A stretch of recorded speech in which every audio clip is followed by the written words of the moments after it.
అతడే పోతిరాజు, గ్రామ దేవతల మొదటి సైనికుడు. సంహారం, రక్షణ రెండు రూపాల్లో నిలబడే శక్తి. కానీ అతడు ఇలా ఎలా అయ్యాడు? ఎందుకు ప్రతి గ్రామ దేవత జాతర బోనం పోతిరాజు డప్పు మోగే వరకు ప్రారంభం కాదు? ఒకప్పుడు శివుడు, పార్వతీదేవి అడవిలో అడుగుపెట్టిన ఆ క్షణంలో ఈ వీరగాథ మొదలైంది. ఇది వందల ఏళ్లుగా చెప్పుకుంటూ వచ్చిన కథ. గ్రామాల హృదయాల్లో కొట్టుకునే శక్తి కథ. పోతిరాజు పుట్టుక కథ. ఒకరోజు శివపార్వతులు వనవిహారానికి వెళ్ళినప్పుడు పార్వతీమాత ఒక కొలనులో నీళ్లు తాగుతారు.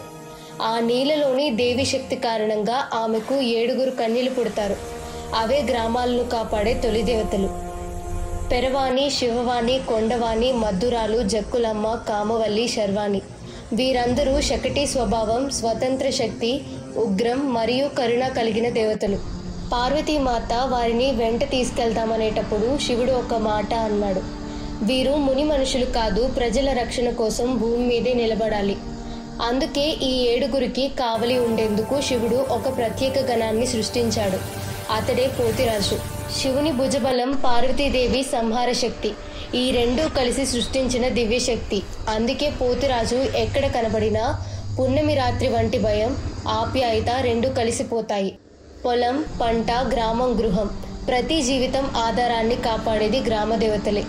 పోసమ్మ, ఎల్లమ్మ, మైసమ్మ, బాలమ్మ, ముత్యాలమ్మ, వీరంతా మన పల్లె సంస్కృతికి పునాది వేసిన శక్తులు. కొన్ని కథల్లో వీరిని ప్రకృతి శక్తికి ప్రతిరూపమని చెబుతారు.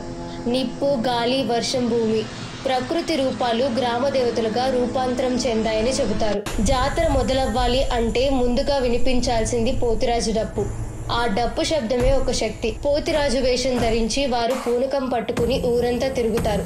ప్రజల చెడు దృష్టి, నెగిటివ్ ఎనర్జీ అన్నిటినీ దూరం చేస్తాయని నమ్మకం. పూనకంతో మేకపోతును కొరికి ఘాటు పెట్టడం. ఈ ఆచారం దుష్ట శక్తులను గ్రామం నుండి బయటకు తీసివేయడం అన్నదే సంకేతం. గ్రామ దేవతల ఊరేగింపులో మొదట నడిచేది పోతిరాజే. అతడు ముందుగా నడిస్తేనే దేవతల ఊరేగింపు ప్రారంభమవుతుంది. అతడే లేక ఏ బోనం, ఏ జాతర, ఏ తల్లి పూజ సమాప్తి కాదు.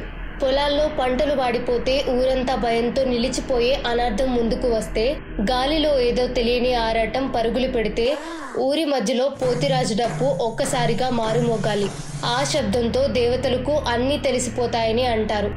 పాత కథల ప్రకారం పోతిరాజు అసలు పని కేవలం కాపలా కాదు, తల్లి దేవతల కోపం మానవులకు తాకకుండా ముందుగా తన మీద తీసుకోవడం. అంటే గ్రామ దేవతలకు ఉగ్రంగా ఉన్నప్పుడు ప్రజలెవరికి హాని జరగకూడదని ఆవారి శక్తిని మొదట తానే స్వీకరించేవాడట. అందుకే ఆయనను అమ్మలకి మొదటి సైనికుడు, చివరి కాపరి అని అంటారు. మరొక అద్భుతమైన కథతో త్వరలో కలుస్తాం. అప్పటి వరకు సబ్స్క్రైబ్ చేసి ఉండండి.